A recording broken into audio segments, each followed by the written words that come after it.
बघा कसं काय कळलं नाही, काय काय विचारच करत नसते, काही ध्यान देत नसते. बघा एक बाई इतकी लठ्ठ होती ना, 108 किलोची बाई होती, गेली दवाखान्यात. एक बाई 108 किलोची होती, दवाखान्यात गेली.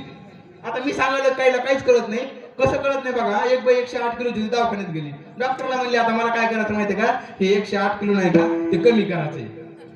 आणि डॉक्टर म्हणला आता काय करा, तुम्ही जेवता किती जेवता? ती म्हणली मी 10 चपात्या, 5 दुर्ण भात आणि 5 दुर्ण भाजी खाते म्हणे. आता म्हणे मग एवढं खाल्ल्यानंतर तुम्ही 200 किलो होताल ना. मग तुम्ही काय करा, लठ्ठ करत असल्यावर काही गोळ्या खाऊ नका, औषध खाऊ नका, तुम्हाला मी जे सांगतो ते करा. काय करा ते म्हणलं, आता तुम्ही काय करायचं, तुम्ही 10 पोळ्या खातात ना तर 5च पोळ्या खायच्या. तुम्ही 5 दुर्ण भात खाता ना तर 3च दुर्ण भात खायचा. आणि जर तुम्ही 5 वाट्या भाजी खातात असल्या 3 वाट्या भाजी खायची. आता एवढं सांगू नये, ती काय म्हणते माहिती का डॉक्टरला, ती बाई डॉक्टरला म्हणते, डॉक्टर साहेब धन्यवाद म्हणते, तुमचे खूप खूप आभार, तुम्ही चांगलं औषध सांगितलं, पण हे औषध जेवणानंतर घ्यायचं का जेवणाच्या आधी? विठाला विठाला विठाला.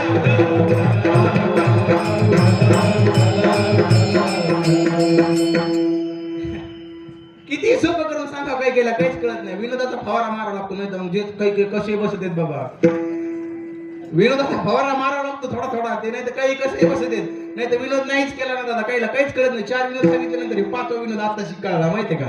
आता तेव्हा बी असा कळला की ते बाहेरचा होता म्हणून बाहेरला कळला. विठाला विठाला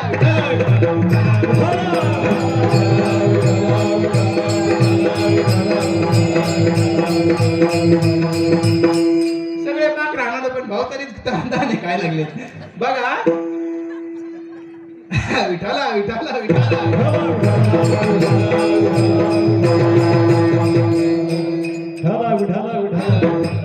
आता ज्या वेळेस मी सांगत होतो विनोद आणि हे इकडे टाळ वाजत, त्याच्यामुळे तुम्ही सगळे हसले. थोडं हसायला पाहिजे माणसानं.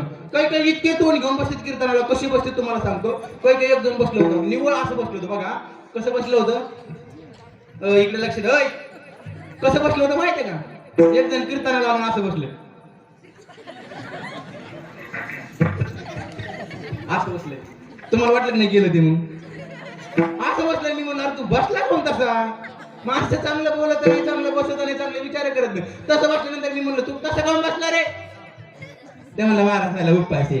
अरे म्हणलं नाला की तू उपास धरू नको म्हणलं, पण तू व्यवस्थित राह ना, आनंदी राह ना, तू उपास धरू नका. माणसाने उपास धरला नाही तरी चालन दादा, उपास धरला नाही तरी चालन.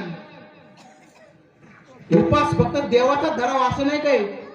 उपवास धरा ना तुम्ही, जीवनामध्ये उपवास तुम्ही नक्की करा, पण कधी कधी हा बी उपवास करा. उपवास एक दिवस असा धरा ना की आजचे दिवस तुम्ही खोटंच बोलायचं नाही. उपवास धरा की उपवास धरा, आजचे दिवस खोटंच बोलायचं नाही. उपवास सक्सेस होतो ना, ते जाऊ द्या. उपवास धरा की आज आरशातच पाहायचं नाही. मग ते कसं दररोज बघावं लागतं नाही. हा उपवास धरा, खोटं बोलायचं नाही. उपवास करा, दुर्गुण तुमचे बाहेर काढून टाका. दुर्गुणाचा उपवास करा. उपवास त्याचाच करावा दादा, उपवास सगळ्यांनी करावा. त्या दुर्गुणाचा करावा, खोटं बोलण्याचा करावा, नास्तिक गोष्टीचा करावा. पण आपले उपवास धरते ना असं तोंड करून बसता येते. विठाला विठा.